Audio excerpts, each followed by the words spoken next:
Hello সবাইকে, একটা নতুন ভিডিও নিয়ে অনেক দিন পর আপনাদের সামনে আসলাম। দেখতে দেখতে একটা বছর কেটে গেল, আবার এসে পড়লো গণেশ পুজো বা গণেশ চতুর্থী। স্কুল থেকে ফেরার পথে দেখছিলাম আমাদের পাড়ার দিকে একটু পুজো কী সুন্দর করে প্যান্ডেল করছে। তো দেখে মনটা ভরে উঠলো, ভাবলাম বিকেলে গিয়ে বেবি সোমকে নিয়ে পুজো দেখতে বেরোবো। কিন্তু ঘরে গিয়ে দেখি বেবি সোম কী সুন্দর করে ড্র করলো গণেশ বাবাজিকে।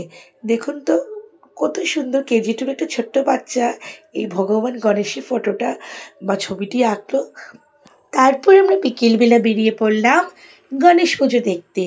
2-3টি গণেশ পুজো দেখার পর আমরা চলে গেলাম একটু পিৎজা খেতে, কারণ বেবি সোমের ইচ্ছে ছিল সে পিৎজা খাবে। অনেক দিন তো সে বের হয়নি, পড়ার চাপ আরও অনেক কারিকুলার অ্যাক্টিভিটিসেও বিজি থাকে। তো আমরা ভাবলাম এইদিকে বৃষ্টিও এসে পড়েছে, তো ভাবলাম 2-3টে পুজো তো দেখা হয়ে পড়েছে, গণেশ পুজো তো আমাদের এদিকে এত হয় না, তবুও বলা যায় আমরা ছোটোবেলায় যতটুকু পুজো দেখিনি তার তুলনায় এখন পুজো অনেকই হয়। তো সেভাবে আমরা ফাঁকা রাস্তায় দাঁড়িয়ে একটু বেবির সঙ্গে ফটোশ্যুট করলাম। পুরো রাস্তায় একদম জমজমাট, কারণ গণেশ পুজোর জন্য। তো এদিকে আমরা একটা পিৎজা হাটে এসে পড়লাম, তখন 9:30 কি 10টা হবে।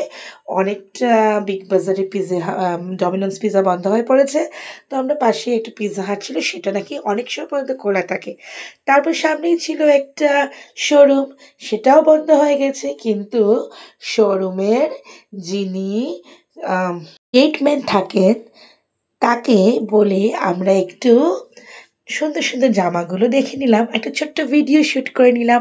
পরবর্তী শর্টসে আপনারা সেই ভিডিওটি দেখে নেবেন। কিন্তু বেবির সময় তো ভালো লাগছিল না, ও বলছিল পিৎজা খাবো, কোন সময় আসবে, অর্ডার দেওয়া হয়েছে, বাট ও এখানে ভিডিওতে মনে, ও সোজা চলে যাবে পিৎজা খেতে। আর এই দেখুন, তারপর খালি মুখ লুকালুকি করছে পাপার পেছনে, কারণ এখন সে আর ভিডিও শ্যুট করবে না, ওর মন নেই। এই যে গীতা পিসিকে এক ঝলক দেখিয়ে দিলাম। আর তারপরে আমি বেবি সোমকে বললাম একটু ওয়েট করো, কিন্তু ঘরে কিন্তু ভাত খেতে হবে। ও বললো না, পিৎজা খেয়ে কিন্তু আমি ভাত খাবো না। তো ভাবলাম ছোট্ট বাচ্চা, এত রাত হয়ে গেছে, আমরা তাইলে ওর কথা মতোই আজকে ওকে যেহেতু ঘুরতে নিয়ে এসেছি, তাইলে আমরা ওর কথা শুনবো। আর এই দেখুন, একটু আমি আমার নিজেকেও দেখে নিচ্ছি, কারণ একটু বৃষ্টিতে আমরা ভিজে গিয়েছিলাম। তো তারপর এখন পিৎজার ওয়েট করতে করতে করতে করতে আমরা ভাবলাম পুরো পিৎজার আমরা যেখানে খেতে এসেছি সেই জায়গাটা আপনাদেরকে দেখিয়ে দেই। এটা পুরো পিৎজা হাটটা আপনাকে দেখিয়ে দিলাম, পুরো খালি, কারণ সবাই এখন গণেশ পুজোয় ব্যস্ত।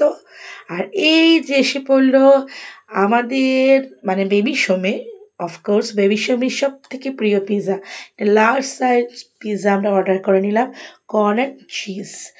তো ফেরার পথে আবার দেখছি, দেখুন বৃষ্টির পুরো ফোঁটা ফোঁটা পড়ছে গ্লাসের মধ্যে আমাদের গাড়ির। আর এই যে দেখা যাচ্ছে কিছুটা ডেকোরেশন, অনেক ডেকোরেশনই ছিল, পুরোটা দেখাতে পারিনি। তো তারপর ফেরার পথে আরেকজন ভগবান গণেশজিকে আমরা দেখে নিলাম, সেখানে দেখলাম আমরা খিচুড়ি প্রসাদ দেওয়া হচ্ছে, সেটাও আমরা 3জন মানে বেবি সন্তান ঘুমিয়ে পড়েছিল গাড়িতে, আমরা খেয়ে সুন্দরভাবে ঘরে ফিরলাম। ভিডিওটি কেমন লাগবে জানাবেন, আর লাইক করবেন, শেয়ার করতে ভুলবেন না। ভালো থাকবেন।